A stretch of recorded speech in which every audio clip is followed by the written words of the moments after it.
दोस्तों, आज हम बात करेंगे कि मन को शांत कैसे रखे।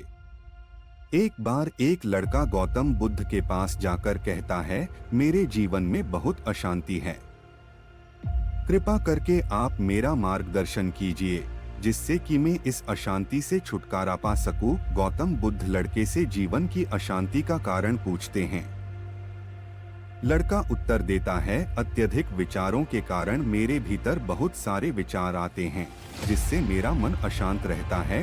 बुद्ध मुस्कुराते हुए कहते हैं, ऊपर आकाश की ओर देखो और बताओ कि तुम्हें सूर्य दिख रहा है। लड़का ऊपर देखता है और कहता है, धूप दिख रहा है।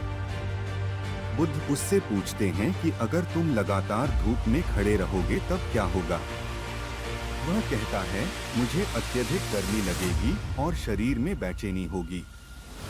बुद्ध लड़के से कहते हैं कि अगर धूप में खड़े रहने से तुम्हें गर्मी लगती है तो इसमें दोष किसका है, सूर्य के ताप का या तुम्हारा। लड़का कुछ सोचने के बाद कहता है, इसका जवाब आप भी बताइए।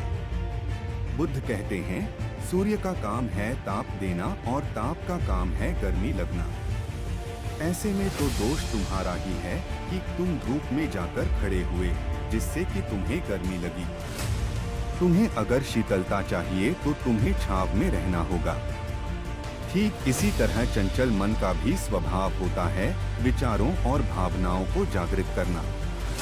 विचार क्षण भर के लिए होते हैं, लेकिन विचार से पैदा हुई भावनाएं देर तक टिकी रहती हैं।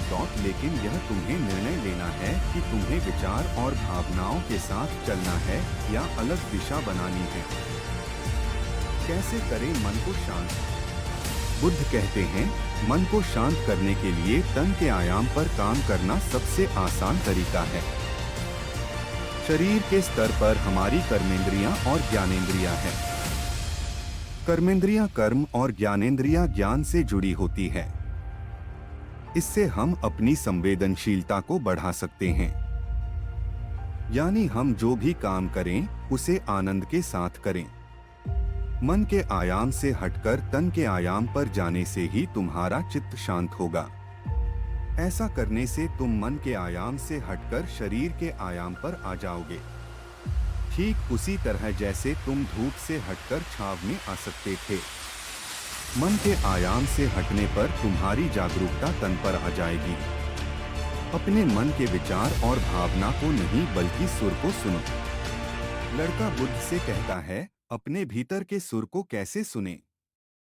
बुद्ध कहते हैं, किसी शांत स्थान पर रहकर, जहां शांति हो, तब अपनी आंखें बंद करो और मन के भीतर चल रहे शोर से हटकर भीतर के सुर को सुनने की कोशिश करो। सुर निरंतर चलता रहता है, लेकिन बाहर के शोर के कारण तुम अपने मन के भीतर चल रहे सुर को नहीं सुन पाते हो। जब तुम अपने दोनों कानों को अपने हाथों से बंद कर दोगे, तभी मन के सुर को सुन पाओगे। इस तरह तुम मन की अशांति से दूर हो जाओगे और तुम्हारा मन शांत हो जाएगा। दोस्तों, वीडियो अच्छी लगी हो एक लाइक जरूर करें। और अगर इस तरीके का वीडियो देखना पसंद है तो मेरे चैनल को सब्सक्राइब करें। आज के लिए बस इतना ही।